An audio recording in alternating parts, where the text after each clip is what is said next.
ভাবুন তো, আমি যদি আপনাদের বলি যে একটি পাতলা সুতো, স্রেফ একটা থ্রেড, আপনার পুরো জীবনকে নিঃশব্দ মৃত্যুর দিকে ঠেলে দিতে পারে। আর সবচেয়ে ভয়াবহ ব্যাপার হলো, সেই সুতোটি আপনার চোখের সামনেই থাকে, আপনার ত্বক স্পর্শ করে, আপনার সৌন্দর্য বৃদ্ধির নামে, কিন্তু আসলে সেটি আপনার ভেতরে বিষ ঢেলে দিতে পারে। এখন এটি কোনো গল্প নয়, কোনো সিনেমার দৃশ্য নয়, কোনো কল্পনাও নয়। এটি বাস্তব জীবনের এক বিভীষিকা, যা প্রতিটি শহরে, প্রতিটি গলিতে, প্রতিটি পার্লারে রোজ ঘটছে। একজন 28 বছর বয়সী মেয়ে একদম স্বাভাবিক জীবন কাটাচ্ছিল। অফিস যাওয়া, বন্ধুদের সাথে হাসাহাসি করা, উইকেন্ডে ক্যাফে, সেলফি, রিলস, ভবিষ্যতের স্বপ্ন, সবকিছুই একদম মসৃণভাবে চলছিল। একদিন সে গেল কেবল সাধারণ আইব্রো থ্রেডিং করাতে। কোনো সার্জারি নয়, কোনো ইঞ্জেকশন নয়, স্রেফ একটি ছোট সুতো। পার্লার কর্মী তাড়াহুড়ো করে সেই সুতোটি তুলে নিলেন, যা দিয়ে কিছুক্ষণ আগে অন্য কারোর থ্রেডিং করা হয়েছিল।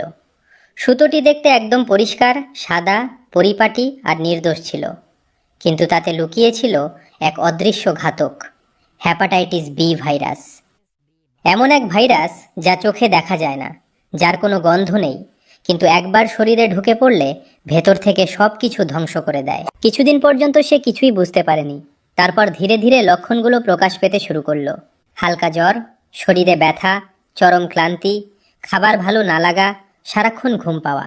সে ভেবেছিল হয়তো আবহাওয়া পরিবর্তনের কারণে এমন হচ্ছে, ভাইরাল জ্বর বা মানসিক চাপের কারণে হতে পারে, কিন্তু শরীরের ভেতরে অন্য কিছুই ঘটছিল। কয়েক সপ্তাহের মধ্যেই তার চেহারা ফ্যাকাসে হতে শুরু করলো। চোখ দুটো হলুদ হয়ে গেল, ঠোঁট বিবর্ণ, আর এনার্জি একদম জিরো। যখন সে ডাক্তারের কাছে গেল এবং রক্ত পরীক্ষা করা হলো, তখন রিপোর্ট দেখে ডাক্তারও হতবাক হয়ে গেলেন। ধরা পড়ল ভয়াবহ হ্যাপাটাইটিস বি, লিভার প্রায় ধ্বংসের পথে। ডাক্তার পরিষ্কার জানিয়ে দিলেন এই ইনফেকশন রক্ত সংস্পর্শের মাধ্যমে ছড়িয়েছে। যখন সে তার প্রতিদিনের রুটিন মনে করার চেষ্টা করলো, তখন একটাই সাধারণ বিষয় সামনে এলো, সেই আইব্রো থ্রেডিং আর সেই পুনরায় ব্যবহৃত সুতো। স্রেফ একটি ছোট ভুল, আর পুরো জীবনের পথ বদলে গেল।